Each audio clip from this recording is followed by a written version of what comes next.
Senta que lá vem a história, mais uma história relacionada ao tema da semana, que é o uso de telas. Vamos lá?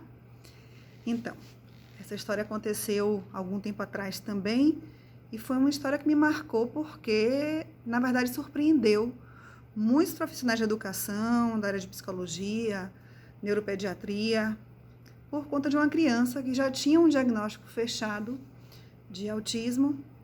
Essa criança não tinha interação com outras pessoas, essa criança não falava, ela já tinha quase 4 anos e ela não falava, não se comunicava verbalmente com as demais pessoas da sua casa.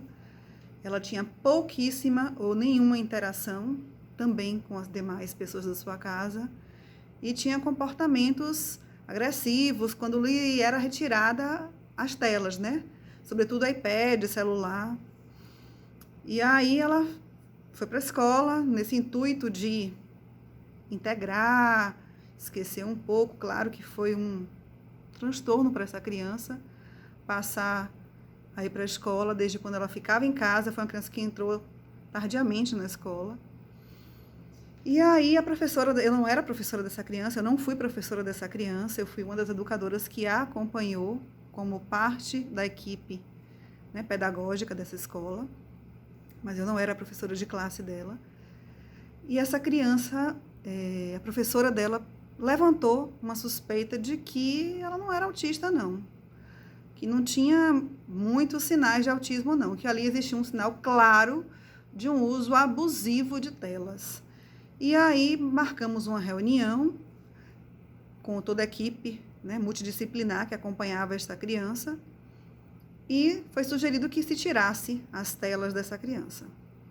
A princípio, os pais disseram que era impossível, porque era o que deixava a criança quieta. E aí eu abro um parêntese e digo que muitas vezes o uso de tela para as crianças é realmente esse conforto para os pais, que podem estar sossegados durante aquele período em que a criança está fazendo o uso das telas e ficam tranquilos para conversar, para se alimentar, para fazer suas próprias atividades, mas isso também é um perigo. Fechando a parêntese, os pais toparam fazer essa experiência de tirar as telas de um modo geral, televisão, iPad, telefone. E claro que nos primeiros dias a criança surtou, porque estava completamente viciada nesse uso de telas, mas foi feito. E eu conto para vocês o seguinte, que foi o que nos surpreendeu e nos abriu os olhos também para muitas outras questões. Depois desse período sem telas, essa criança começou a interagir com as pessoas de casa, começou a interagir na escola, começou a se entreter com seus brinquedos e se envolver de fato com aquela brincadeira, começou a falar, né? Que era uma criança que havia até a dúvida, será que essa criança tem algum problema de audição? Não tem? Enfim, embora acho que já tivesse até feito investigação nesse sentido. O que eu quero dizer para vocês é que essa criança, ela não foi curada milagrosamente. Essa criança apenas foi privada daquilo que a fazia mal, que era o uso de telas. A gente viu aí durante a semana as recomendações da Sociedade Brasileira de Pediatria quanto ao tempo de uso de tela para cada faixa etária.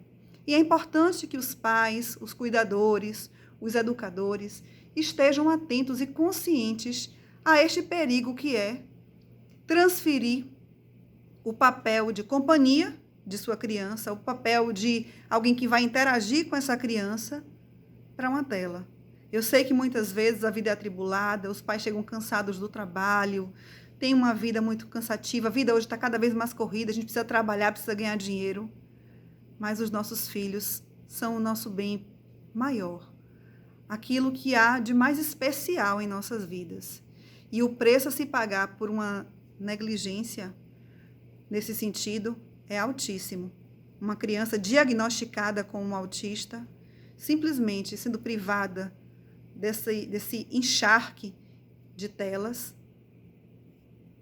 se revelou uma criança que só precisava de uma interação mais de perto, do toque humano, do diálogo, da presença de pessoas com ela. Fica a dica e semana que vem tem mais história.